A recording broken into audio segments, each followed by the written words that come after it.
पिछले वीडियो में हमने लेखक परिचय देखे थे। आज मैं कवि परिचय लेकर आई हूँ आपके सामने। पहला ही पार्ट है हरिवंश राय बच्चन जी का है। चैप्टर का नाम है आत्म परिचय और एक गीत। जब भी हम पाठ का नाम याद रखेंगे तो हमें लेखक का नाम या कवि का नाम याद होना चाहिए, और दूसरी बात उस कौन सी काव्य संग्रह से लिया गया है इस बात का हमें ध्यान होना चाहिए। तो चैप्टर का नाम है आत्म परिचय और एक गीत। लिखा किसने? हरिवंश राय बच्चन ने। दूसरी बात आती है काव्य संग्रह कि किस काव्य संग्रह से लिया गया है। तो किस काव्य संग्रह से लिया गया है? निशानी मंत्रन से। मैंने यहाँ लिखा है निशानी मंत्रन। ठीक है, क्या याद करेंगे? हरिवंश राय बच्चन, पाठ का नाम है आत्म परिचय, एक गीत, किस काव्य संग्रह से लिया गया है? निशानी मंत्रन से। अब कवि परिचय में दो रचनाएं आती हैं, भाव पक्ष, कला पक्ष और साहित्य में स्थान। रचनाएं देखो, हरिवंश राय बच्चन क्या होते हैं? हलावत के प्रवर्तक है।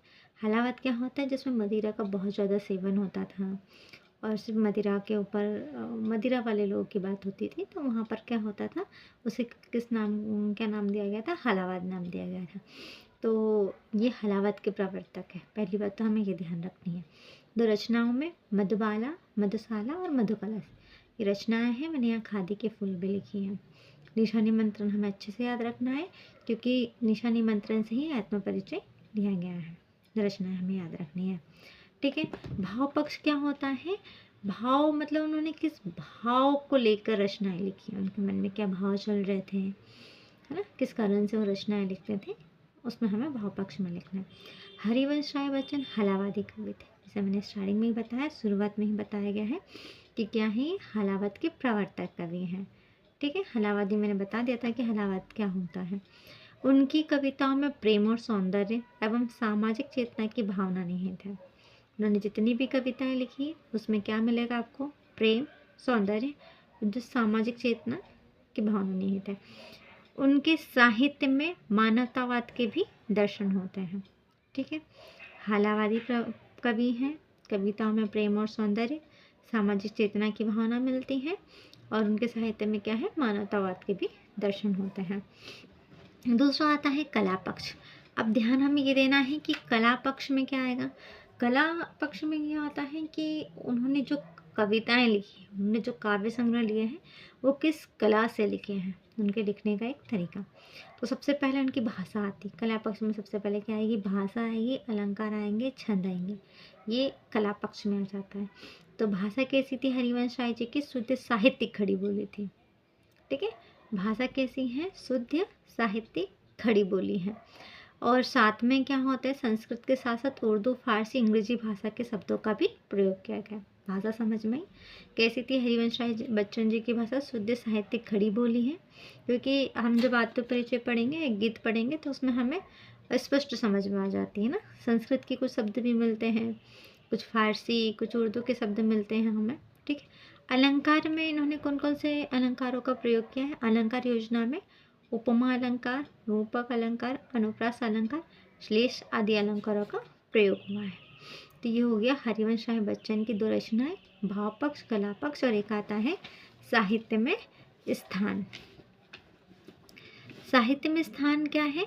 हरिवंश राय बच्चन हलावत के प्रवर्तक हैं। हिंदी साहित्य में उनका स्थान अद्वितीय है। ठीक, ये हो गया, समझ में आया?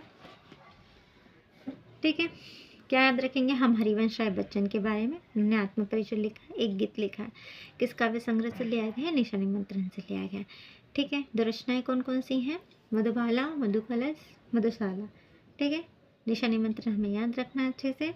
भाव पक्ष में क्या है? हलावादी प्रवृत्ति के कवि रहे हैं। ठीक है, उनकी कविताओं में हमें स्पष्ट रूप से क्या मिलता है? प्रेम और सौंदर्य, मानवतावाद के भी दर्शन होते हैं, और सामाजिक चेतना के बारे में भी पता चलता है। कला पक्ष में क्या आ जाएगी? भाषा। तो भाषा कौन सी है? शुद्ध साहित्यिक खड़ी बोली है, और अलंकार में उपमा, रूपक, अनुप्रास अलंकारों का प्रयोग हुआ है। अगला है कुंवर नारायण। मैंने जैसे बताया आपको कि आपको पाठ का नाम याद होना चाहिए। पाठ के नाम में है कविता के बहाने बात सीधी थी पर। ये ऑब्जेक्टिव में आता है कि कुंवर नारायण ने कौन सा पाठ लिखा है। तो कविता के बहाने बात सीधी थी पर। अब दो चीज़ें होनी चाहिए कि कविता के बहाने किस काव्य संग्रह से लिया गया है। तो कविता के बहाने इन दिनों काव्य संग्रह से लिया गया है। और बात सीधी थी पर किससे लिया गया है, कोई दूसरा नहीं। ये काव्य संग्रह के नाम है जो आपको पता होना चाहिए। और एक और इम्पॉर्टेंट बात इसमें ये है कि आपको इसके खंड काव्य का नाम पता होना चाहिए। ये सही विकल्प में या रिक्त स्थान में आ जाता है कि आत्मजय किसका खंड काव्य है। तो हमें पता होना चाहिए कुंवर नारायण का है, प्रसिद्ध खंड काव्य है आत्मजय। ठीक है, कविता के बहाने इन दिनों से लिया गया है। बात सीधी थी पर कोई दूसरा नहीं से लिया गया है। एक इनका काव्य संग्रह है चक्रव्यूह, वो भी महत्वपूर्ण है। ठीक है, तो रचनाएं हमें याद रखना है कुंवर नारायण, कविता के बहाने, बात सीधी थी पर, दो रचनाओं में इन दिनों कोई दूसरा नहीं, आत्मजय। ठीक है, कुछ ट्रिक भी बना सकते हैं आप। जैसे कुंवर नारायण है, कुंवर नारायण है तो आत्माओं पर विजय प्राप्त करते हैं इन दिनों, उनके जैसा कोई दूसरा नहीं है ना। नारायण चक्रव्यूह है ना, चक्रव्यूह रचते हैं, उनके जैसा इन दिनों कोई नहीं है, कोई दूसरा नहीं है इन दिनों। ठीक है, आत्मजय, उनकी आत्मा सब विजय प्राप्त करती है। दूसरी है भाव पक्ष। हम भाव पक्ष देखेंगे। भाव पक्ष में क्या लिखा है, कुंवर नारायण जी की रचनाओं में मानवीय संबंधों को नई तरह से परिभाषित किया गया है। ठीक है, अब देखो, मानवीय संबंधों को नई तरह से परिभाषित किया गया, राजनीतिक खोखलेपन पर प्रहार किया गया। ठीक है, राजनीतिक खोखलेपन पर प्रहार किया गया। नगर तथा महानगरीय सभ्यता का यथार्थपरक चित्रण रचनाओं में दिखाई देता है। ठीक है, अब जब भी कोई रचना याद रखेंगे तो उसको ट्रिक के माध्यम से याद रखेंगे। जैसे कुंवर नारायण, नारायण समझ में आता है भगवान विष्णु, क्या होता है, उनके जैसा कोई नहीं है, कोई दूसरा नहीं है। ठीक है, इन दिनों, ठीक है, आत्मजय है और चक्रव्यूह रचते हैं, हम तो जानते हैं। ठीक है, ऐसे कोई ट्रिक आप बना सकते हैं ताकि आप कवि से रचनाएं रिलेट कर सकें। इसका कला पक्ष देखेंगे। कला पक्ष में मैंने आपको पहले ही बताया, सबसे पहले भाषा, अलंकार और छंद।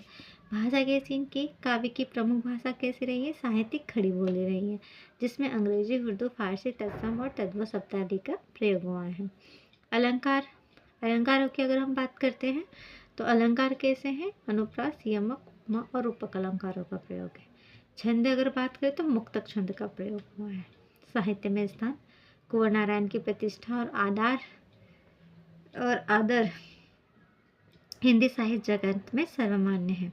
हिंदी साहित्य में इन्हें ज्ञानपीठ पुरस्कार से सम्मानित किया गया है। ये रघुवीर सहाय के, ये नारायण जी के बारे में बात की जा रही है, कुंवर नारायण की।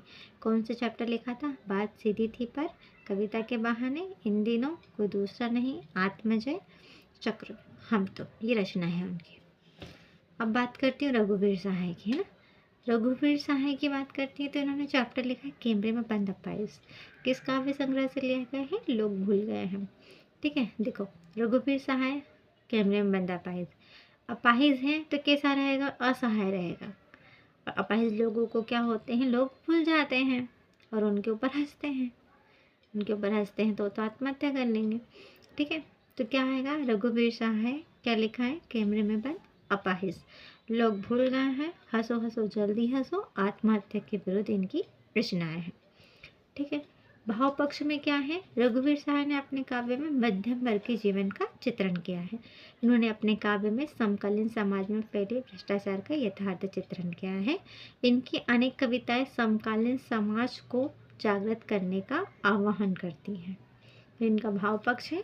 भाषा इनकी अगर आप देखेंगे तो भाषा में क्या आ जाएगा, शुद्ध साहित्यिक खड़ी बोली है, इनकी भाषा सरल, साफ सुथरी एवं स्पष्ट है। अलंकार, शब्द और अर्थ अलंकार दोनों का भरपूर प्रयोग किया गया है। छंद योजना, कौन से छंद का प्रयोग हुआ है, मुक्तक छंद का प्रयोग हुआ है। साहित्य में स्थान, साहित्य स्थान में क्या आ जाएगा, साहित्य में स्थान में रघुवीर सहाय राजनीति पर कटाक्ष करने वाले कवि थे। हिंदी साहित्य में उनका योगदान अविस्मरणीय है। ठीक है, अब बात करते हैं गोस्वामी तुलसीदास जी की। रचनाएं क्या है, हम तुलसीदास जी को तो सभी जानते हैं, इन्होंने चैप्टर लिखा है। ठीक है, महाकाव्य है रामचरितमानस, विनय पत्रिका, गीतावली, कवितावली। ठीक है, भाव पक्ष क्या है, तुलसीदास राम भक्ति शाखा के कवि आप सभी जानते हैं राम भक्ति शाखा के कवि हैं। लोक मंगलकारी काव्य लिखा है उन्होंने। तुलसीदास की भक्ति दास भाव की है। ये ऑब्जेक्टिव में भी आता है, तुलसीदास की भक्ति कैसी है? दास भाव की है। वे अपने आराध्य प्रभु राम के प्रति पूर्ण समर्पित थे। कला पक्ष में सबसे पहला पॉइंट आता है भाषा। तुलसीदास जी की भाषा अवधी एवं ब्रज भाषा है। छंद कौन कौन से हैं? दोहा, चौपाई, कवित्त छंद और सवैया छंद। आप ये बात ध्यान रखना कि इनका तुलसीदास जी का फेवरेट छंद या महत्वपूर्ण छंद कौन सा होता है? चौपाई छंद है। अलंकार योजना क्या है? रूपक, अनुप्रास, उत्प्रेक्षा और उपमालंकारों का प्रयोग है। दूसरी बात आती है साहित्य में स्थान। तो साहित्य में स्थान में हम क्या लिख सकते हैं? तुलसीदास हिंदी साहित्य के महान संत कवि थे। और क्या लिख सकते हैं? तुलसीदास राम भक्ति शाखा के प्रमुख कवि थे, है ना। तो मैं यहाँ लिख देती हूँ थोड़ा सा, तुलसीदास राम भक्ति शाखा के प्रमुख कवि थे।